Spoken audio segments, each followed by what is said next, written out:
Sir నమస్తే sir KVR గారు. ప్రస్తుతం ఏదైతే రాష్ట్రంలో చూసుకుంటే కనుక కాంగ్రెస్ మరలా అడుగుపెట్టి ముందుకెళ్లే ప్రయత్నం చేసేటటువంటి పరిస్థితి కనిపిస్తుంది. అసలు యాక్టివ్ చేసేందుకు ఎన్ని రకాల ప్రయోగాలు చేయబోతున్నారు కాంగ్రెస్ అధిష్టానం? అలాగే కాంగ్రెస్ యాక్టివ్ అయితే వైసీపీ పరిస్థితి ఎలా ఉండబోతుంది ఏపీలో? ప్రధానంగా మనం ఒకసారి తెలుగు రాష్ట్రాలని పరిశీలిస్తే తెలుగు రాష్ట్రాల్లో కాంగ్రెస్ పార్టీ వాటి యొక్క ఎదుగుదల, అప్ అండ్ డౌన్లు, ఓటమి, గెలుపులు ఎన్ని మనం పరిశీలిస్తే 82లో ఎన్టీఆర్ తెలుగుదేశం పార్టీ స్థాపించిన తర్వాత రాష్ట్రంలో కాంగ్రెస్ ఓడిపోతా వచ్చింది. ఆ దశలో 2014లో ప్రధానంగా ఉమ్మడి రాష్ట్ర విభజన సమయంలో సీమాంధ్రులు రాష్ట్ర విభజన తీవ్రంగా వ్యతిరేకించారు. అయినా కూడా కాంగ్రెస్ ఏకపక్షంగా తెలంగాణకి ప్రాధాన్యత ఇచ్చి సీమాంధ్రను నిర్లక్ష్యం చేయడంతో విభజన తర్వాత కాంగ్రెస్ ఆంధ్రప్రదేశ్లో జీరో అయింది. 2014 విభజన సమయంలోనే కాంగ్రెస్ను తీవ్రంగా వ్యతిరేకించినటువంటి అనేక కుటుంబాలు, అంటే దీర్ఘకాలంగా రాష్ట్రంలో సుదీర్ఘంగా 5-6 దశాబ్దాల నుంచి సుదీర్ఘకాలం కాంగ్రెస్లోనే జర్నీ చేసినటువంటి కుటుంబాలు, గుంటూరులో రాయపాటి, అదేవిధంగా మన చిత్తూరులో గల్లా అరుణ, ఇట్లా కొన్ని ప్రముఖమైనటువంటి ఒంగోలులో మాగుంట కుటుంబం, ఇట్లా అనేక కుటుంబాలు మీకు ఇంకా అటు గోదావరి అటు జిల్లా అటు ముందుకు గోదావరి జిల్లాలో పీతాని సత్యనారాయణ, అసలు అంటే కాంగ్రెస్లో విభజన సమయంలో మంత్రులుగా ఉన్నటువంటి టీజీ వెంకటేష్, గల్లా అరుణ, శత్రుచర్ల విజయరామరాజు, ఇటువంటి వాళ్ళు అనేక మంది తెలుగుదేశంలో పోటీ చేశారు.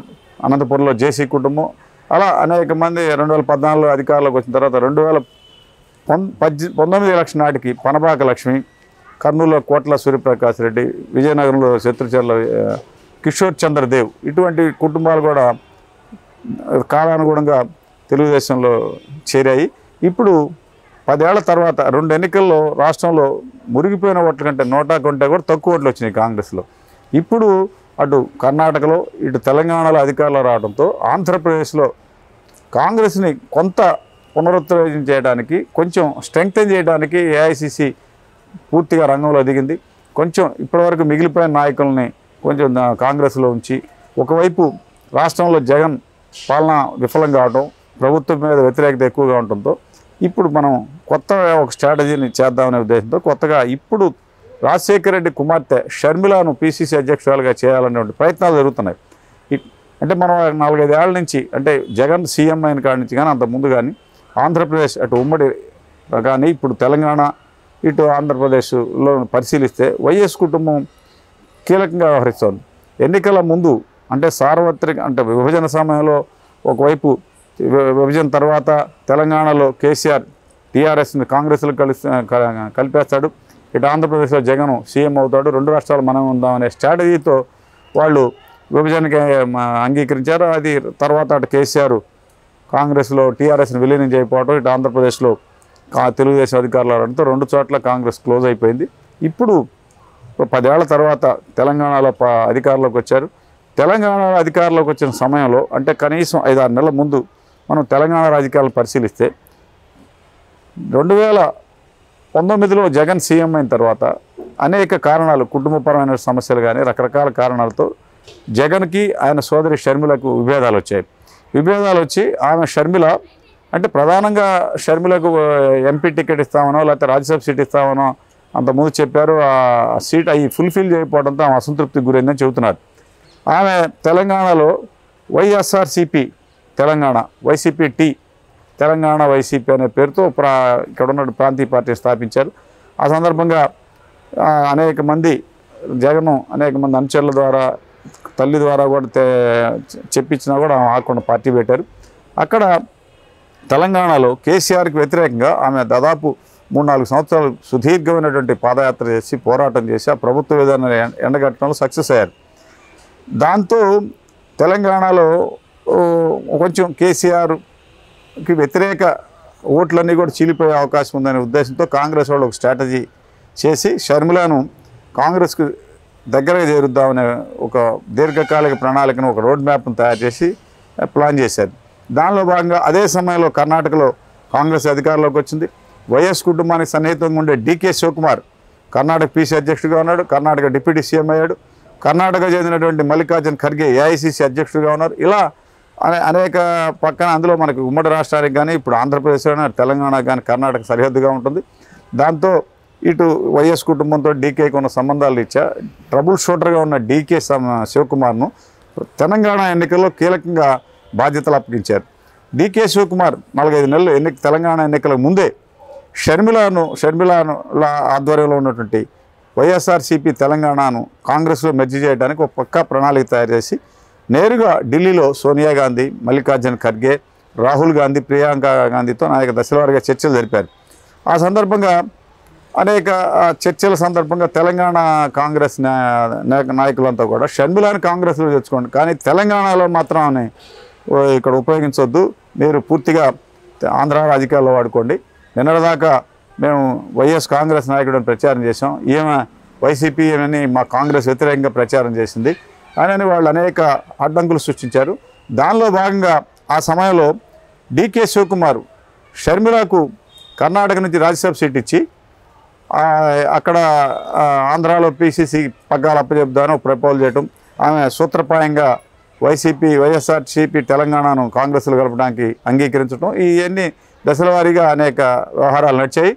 అప్పట్లో పూర్తిగా 4-5 నెలలు దశల వారీగా జరిగిన కార్యక్రమాల్లో షర్మిల ఢిల్లీలో కాంగ్రెస్ నాయకులతో చర్చలు జరపడం, ఆ తర్వాత నేడో రేపో కాంగ్రెస్లో మిళితం చేయబోతున్నారు అనేటువంటి ప్రచారం జరగటం, చివరికి ఆమెను కాంగ్రెస్లో కలుపుకోకుండా పూర్తిగా ఆమెను వదిలేసేయటం, అసలు ఆమె ఇంక చివరికి బేషరతుగా తెలంగాణ ఎన్నికల్లో నేను పోటీ చేయట్లేదు, కాంగ్రెస్కు మద్దతు ఇస్తున్నామని ప్రకటన చేయాల్సి వచ్చింది. దాంతో ఆ ఎన్నికల తర్వాత కాంగ్రెస్ అధికారంలో రావడం, యాదృచ్ఛికంగా కాంగ్రెస్ భారీ మెజార్టీ రావడం, రేవంత్ రెడ్డి ముఖ్యమంత్రి కావడం, ఇవన్నీ జరిగినాయి. కాంగ్రెస్ అధికారంలోకి వచ్చిన తర్వాత రేవంత్ రెడ్డి అంటే గతంలో చంద్రబాబు నాయుడు శిష్యుడిగా తెలుగుదేశం పార్టీలో కీలక పాత్ర వహించినటువంటి రేవంత్ రెడ్డిని తెలంగాణ ముఖ్యమంత్రి కాకుండా చేయాలనే ఉద్దేశంతో ఇటుపక్క ఆంధ్ర సీఎం జగను, అటు షర్మిల అనేక ప్రయత్నాలు చేశారు. ఇక్కడ జగను తన పార్టీకి చెందినటువంటి ఎంపీ బాలశౌరి ద్వారా డీకే శివకుమార్తో లాబీ జరపడం, అటు షర్మిల కూడా నేరుగా తెలంగాణ సీఎం అయితే మేము రేవంత్ రెడ్డిని వ్యతిరేకిస్తున్నామని స్టేట్మెంట్ కూడా ఇచ్చారు. ఇలా జరిగినా కూడా ఏఐసీసీ నాయకత్వం పూర్తిగా రేవంత్ రెడ్డికి మద్దతుగా ఉండి రేవంత్ రెడ్డిని సీఎం చేసే ఇప్పుడు షర్మిలను పూర్తిగా ఆంధ్రప్రదేశ్లో పీసీసీ అధ్యక్షులుగా నియమించి ఆంధ్రప్రదేశ్లో త్వరలో జరగబోయే 2-3 నెలల్లో ఎన్నికలు జరగబోతున్నాయి. అసెంబ్లీ లోక్సభ ఎన్నికలు జరగబోతున్నాయి. ఈ ఎన్నికల్లో షర్మిలను ఇక్కడ ఉపయోగించాలనేది కాంగ్రెస్ ఒక స్ట్రాటజీ. కనీసం 2029 అంటే 24 ఎన్నికలు కాబట్టి 29 నాటికైనా పార్టీ కొంత బలం పుంజుకోవాలనే ఒక దీర్ఘకాలిక ప్రణాళికతో షర్మిలను రంగంలో దించుతున్నారు.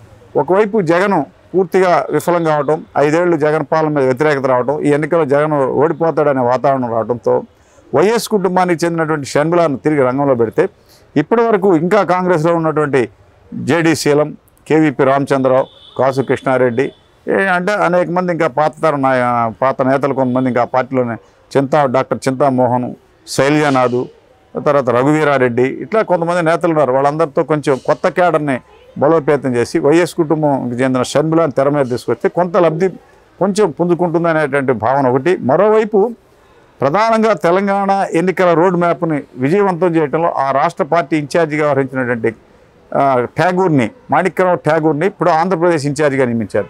దీని ప్రధాన ఉద్దేశం ఏంటంటే తెలంగాణ ఇటు కర్ణాటక నేతలను ప్రధానంగా తెలంగాణ నాయకులను ఎక్కువగా కోఆర్డినేట్ చేసి షర్మిలని కోఆర్డినేట్ చేయడానికి ఆయన అనుసంధానకర్తగా వ్యవహరిస్తారని, ప్రధానంగా సీఎం రేవంత్ రెడ్డి షర్మిలకు మధ్య గ్యాప్ ఉండడంతో దాన్ని పోగొట్టి షర్మిలకు పూర్తిగా కాంగ్రెస్ పార్టీ పరంగా రేవంత్ రెడ్డి నుంచి తెలంగాణలోని మంత్రులు వాళ్ళందరి నుంచి పూర్తి సహకారం వచ్చే విధంగా మాణిక్యరావు ఠాగూర్ని ఇన్ఛార్జిగా నియమించారు. దీంతో మాణిక్యరావు ఠాగూర్ పూర్తిగా ఇంకా రంగంలో దిగలేదు. బహుశా ఒక వారం రోజుల లోపల షర్మిల కాంగ్రెస్లో చేరపడానికి అంతా తెర వెనక ఏర్పాట్లు పూర్తిగా సిద్ధమని చెబుతున్నారు. తెలంగాణ ఎన్నికలను మనం పరిశీలిస్తే తెలంగాణలో సిపిఐ కాంగ్రెస్తో పొత్తు పెట్టుకొని ఒకే స్థానం తీసుకొని కొత్తగూడెంలో గెలుపొందింది. సిపిఎం అసలు ఒక సీటు కూడా తీసుకోకుండా విడిగా పోటీ చేస్తే అన్ని చోట్ల డిపాజిట్ కోల్పోయింది. ఇప్పుడున్న పరిస్థితుల్లో కాంగ్రెస్ సిపిఎంతో కలిసి పోటీ చేస్తే ఒక్క స్థానం కూడా వచ్చే అవకాశం లేదు. తెలంగాణ తరహాలో తెలుగుదేశం పార్టీతో పొత్తు పెట్టుకుంటే 1-2 సీట్లు గెలిస్తే ఆంధ్రప్రదేశ్ శాసనసభలో ఆ పార్టీలకి కొంచెం సభ్యత్వం ఉంటే ప్రవేశం ఉంటే వివిధ సమస్యల్ని చట్టసభల ద్వారా వెలుగులోకి తీసుకురావాలని రిప్రజెంటేట్ చేయడానికి అవకాశంగా ఉంటుందనే వ్యూహాల్లో ఉన్నారు.